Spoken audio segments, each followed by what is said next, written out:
Nah, dilaksanakanlah salat Jumat tadi dari awal hingga akhir. Setelah selesai dan raja ingin berangkat, ketika raja ingin memakai dia punya apa namanya ini mahkota, biasa kan ya raja kan punya mahkota. Ketika dia ingin memakai mahkotanya, si orang kaya ini pun langsung menempeleng kepala si raja tadi. Tepat, dipukul kepala raja tadi. Dan akhirnya mahkota yang dia pakai tadi jatuh ke lantai dan ya tergulung-gulung di lantai.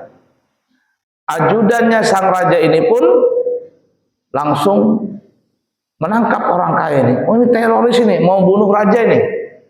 Mau bunuh raja. Ayo tangkap. Sudah ditangkap begitu, mau dipukulin karena mukul raja. Kata raja, jangan dipukul, jangan ditangkap nih orang. Raja, dia mukul engkau, dia ingin membunuhmu. Kata raja, tidak. Justru dia telah menyelamatkan diriku. Untung ada orang kaya ini. Kalau enggak, aku mati, kata raja. Orang jadi bingung. Maksudnya gimana raja? Coba kau lihat apa yang ada di dalam mahkotaku itu. Ketika dilihat dalam mahkota itu ternyata ada 2 ekor kalajengking. Kalajengking, tahu kalajengking? Kata raja itu kalajengking, bersarang di situ. Kalau seandainya tidak ada orang ini, habis kalajeng itu menggigit kepalaku, selesai sudah urusan. Justru aku selamat hidup dengan sebab orang ini. Kata raja, jangan tangkap, bahkan berikanlah harta yang banyak, emas, perak, duit, kasihkan orang kaya ini. Karena telah menyelamatkan diriku. Nah, jelang beberapa hari orang kaya ini pun datang lagi kepada gurunya. Guru, katanya, apalagi cerita ini bahasa kitanya nih ya. Guru, saranmu sudah kukerjakan. Nah terus, bukannya aku masuk penjara guru, malahan aku tambah kaya lagi. Gimana? Kata guru, sebab ceritanya gitu, kamu bisa jadi kaya. Dia ceritakan apa yang dia alami. Lalu sang guru pun mengatakan, begitulah sudah takdirmu. Kalau memang kau memang ditakdirkan jadi orang kaya, bagaimanapun kamu mau jadi miskin, dia bisa miskin. Kau sudah ditakdirkan jadi orang kaya, maka pergunakanlah hartamu itu untuk membantu orang lain. Pergunakanlah hartamu itu untuk di jalan Allah. Dan masuklah engkau ke dalam surga dengan perantaraan hartamu.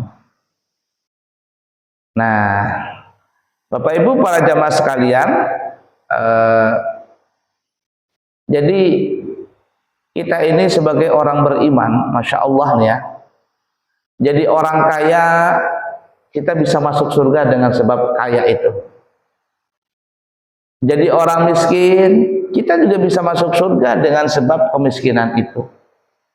Yang terpenting adalah bagaimana kita bisa menggunakan kesempatan dan kondisi yang Allah berikan kepada kita. Kalau kita bisa menggunakan kesempatan itu, maka kita bisa masuk surga dengan cara yang seperti itu. Memang kebanyakan orang itu lupa dengan sebab kekayaannya dia. Biasanya begitu. Ada orang kaya maka lupa di jalan Allah. Semakin kaya semakin lupa. Apalagi kalau yang dia ambil itu kekayaannya didapat dari cara yang tidak benar. Ini akan menjerumuskan dia untuk masuk ke dalam neraka. Tapi berapa banyak orang kaya bisa masuk surga? Nabi Sulaiman super kaya. Tapi Nabi Sulaiman alaihi salatu wassalam bisa masuk surga dengan sebab kekayaan dan kekerajaan yang beliau kuasai. Tapi ada juga orang kaya bisa masuk neraka. Seperti siapa? Qarun. Qarun ini kan dulu orang miskin. Bahkan ada yang mengatakan masih ada sepupuan dengan Nabi Musa. Miskin sekali, luar biasa miskinnya. Datanglah Qarun ini kepada Nabi Musa, minta diajarkan bagaimana caranya supaya jadi orang kaya. Nabi Musa sudah wanti-wanti, kalau kamu jadi orang kaya, kamu nggak bisa masuk, kalau kamu nggak bisa menggunakan kekayaan itu, bisa lupa nanti kamu. Kata Qarun, enggak, aku nanti kalau jadi orang kaya, aku janji sedekah, janji bayar zakat, janji macam-macam. Biasa, namanya juga orang janji kan. Kata Nabi Musa, kalau begitu ya sudahlah. Nabi Musa mengajarkan doa, saya terus terang nggak tahu juga doanya. Mengajarkan, ya Nabi Musa mengajarkan kepada Qarun doa. Doa ini mustajab, yakni kalau si Qarun ini memegang sesuatu benda, lalu dia bacakan amaliyah tersebut, maka benda ini jadi emas. Ya, yang dipegang jadi emas. Untung saya nggak tahu doa itu. Kalau saya tahu doa itu, tak pegang semua jadi emas itu. Mas-mas Jawa ya.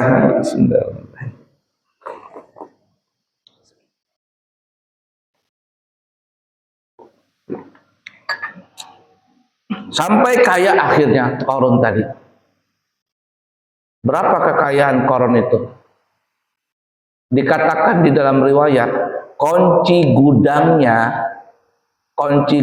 penyimpanan emasnya Qarun itu, kuncinya nih ya, itu dibawa oleh 60 ekor onta. Kunci gudang. Kita kayaknya bagaimanapun paling-paling satu renteng aja kunci. Mana kunci gudang kita? Serenteng paling-paling. Pintu 1, pintu 2, pintu 3. Orang punya kos-kosan, ya mungkin ada 20 pintu itu sudah serenteng itu kuncinya. Ini 60 ekor onta membawa kunci gudang penyimpanan hartanya Qarun tadi. Bagaimana gudangnya? Dia gudang gimana gudang? gudang beras lah, berapa luasnya itu ya? Kalau kita kebatakan kan, apa namanya harus apa orang itu yang apa di perusahaan-perusahaan tuh. Begitu gedenya gudang-gudangnya, tempat penyimpanan alat-alat berat. Nah, 60 ekor onta membawa kuncinya saja.